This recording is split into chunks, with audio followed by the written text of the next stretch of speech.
are certain contraindications which we should be aware about. So if the tumor is encroaching on the thecal set again, we consider whether we will introduce the catheter or whether we will do it at all.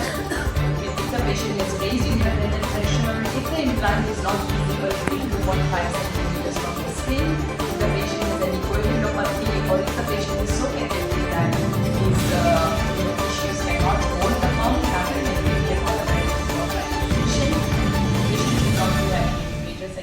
comorbidity, as I mentioned, and he should be free from any local or systemic infection and inflammation. We also need to keep in mind certain complications which can be broadly divided into three categories. So patient-related complications in form of infection, seroma, adenoma, or erosion over the pump site. There could be posterior puncture headache due to leakage of the CSF because of the needle which we use the 14-gauge 2 needle to introduce the spinal segment of the catheter. There could be development of drug tolerance over a period of time, because we know that each drug has different tolerance. Sometimes we need to do opioid rotation for these patients. Disease progression, again, in the patients with malignancy can also affect the efficacy of the pump. Difficulty in accessing the reservoir port. This may sometimes happen if the pump in the pocket gets dislodged or flips around. There may also be a possibility of pump. So you need to be very vigilant about picking up this complication at the earliest. You know that we must make sure that we give quality health care at a very accessible cost to our patients. तो हमारे यहाँ जैसा आपने बोला योजना में जो है कोई पेशेंट जो अनअफोर्डिंग है, विजय साहब ने अपने एक योजना है विजय पाटिल योजना, उसमें भी हम उनके ट्रीटमेंट कराते हैं ताकि उनको पूरा उसका फायदा हो जाए। सर उसका कॉस्ट क्या होता है, आप वो बता सकते हैं? Cost depends on what we have to do. Sometimes it में भी जस्ट की गोली खाना है, समटाइम्स सिर्फ फिजियोथेरेपी करना है, कभी कभी प्रोसीजर है तो कभी कभी कंज्यूमेबल का कॉस्ट, प्रोसीजर का कॉस्ट नहीं होता है। एनीवे डीवाई पाटिल में हम ऑपरेशन का कॉस्ट नहीं रहता है, डॉक्टर का कॉस्ट नहीं रहता है, सर्विस का कॉस्ट नहीं रहता है, नर्सिंग का कॉस्ट नहीं रहता है, सिर्फ जो दवाई रहेंगे कंज्यूमेबल कॉस्ट रहेंगे। अगर वो योजना में बैठ जाता है तो वो भी फ्री में हो जाता है, अगर नहीं तो एक नीडल हो सकता है या फिर वो छोटे कंज्यूमेबल्स होंगे, उतने कॉस्ट पेशेंट को करना है।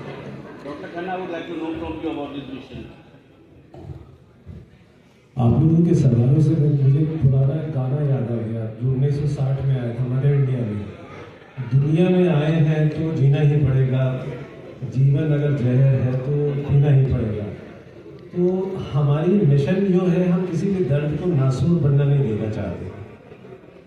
नासूर ना बन पाए इसलिए डॉक्टर साहब ने इतने 1000 से ऊपर पेन फिजिशियंस ट्रेन किए गए हैं। और एक और प्रश्न मैं आपका जवाब देना चाहूँगा। हमारी कोशिश ये है कि जीवन में जो लोग पिछड़ गए हैं, जो आखिरी पंक्ति में बैठे हैं, ऐसा ना हो कि वो नए ट्रीटमेंट से वंचित रह जाएं। जो ग्लोबल स्टैंडर्ड्स के बेस्ट से बेस्ट ट्रीटमेंट जो उपलब्ध है यूएसए में या इंग्लैंड में, उनको भी हम सस्ती कीमत पे उनको उपलब्ध कराने में सक्षम हैं। मुंबई इतना बड़ा शहर है, हम ये भी नहीं चाहते कि मरीज एक कोने से दूसरे कोने में जाए। इसलिए जो हमारी सोसाइटी है, इसने एक फाइंड योर पेन फिजिशियन करके बनाया है, जिसमें अगर आप www.issp-pain.org पे अगर जाते हैं और अपना स्टेट डालते हैं और शहर डालते हैं, तो जितने पेन फिजिशियंस हैं उनके बारे में आपको पता चल जाएगा। और फिर आप चुन सकते हैं कि मेरे को किसके पास जाना है जो मेरे घर के पास है। तो ये बहुत अच्छी प्रयास है इस सोसाइटी का, जिससे कि आदमी को परेशान नहीं होना पड़े और एक सिंपल क्लिक से वो अपने डॉक्टर को ढूंढ सके और भटके नहीं। डॉक्टर सिद्धार्थ वर्मा है, मैं एक स्पाइन और पेन फिजिशियन हूँ और दर्द के मरीजों का इलाज करता हूँ। तो हमारे भारत में बहुत सारे दर्द के मरीज हैं जो कि कई तरह के दर्द से पीड़ित हैं, जैसे कमर का दर्द, घुटने का दर्द, सिर का दर्द, कंधे का दर्द, फ्रोजन शोल्डर, टेनिस एल्बो, इस तरह की काफी सारी कंडीशंस। और इसमें कंडीशन ये है कि ऐसे मरीज आराम नहीं पाते हैं, बहुत सारे इलाज चलते रहते हैं और इतना खराब हो जाती है हालत कि वो सर्जरी तक पहुंच जाते हैं। तो एक ऐसा डिसिप्लिन है जिसे कहते हैं पेन मेडिसिन, और इसकी एडवांस टेक्निक्स के बारे में बताने के लिए हमने ये कॉन्फ्रेंस का आयोजन किया है।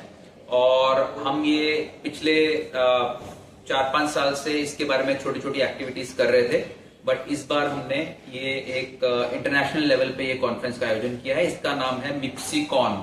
मिप्सिकॉन मतलब minimally invasive pain and spine interventions, यानी कि बिना चीर फाड़ के या बिना ओपन सर्जरी के एडवांस्ड तरीकों से, मेडिकल तरीकों से, साइंटिफिक तरीकों से मरीज को दर्द से राहत देने के लिए हमने ये आयोजन किया है। इसमें पूरे भारतवर्ष से लगभग 14 स्टेट से फैकल्टीज आए हैं पढ़ाने के लिए, और इसके अलावा इंटरनेशनल फैकल्टीज भी आए हैं, और इसमें ऑलमोस्ट 150 लोग जो हैं सीखने के लिए भी आए हैं।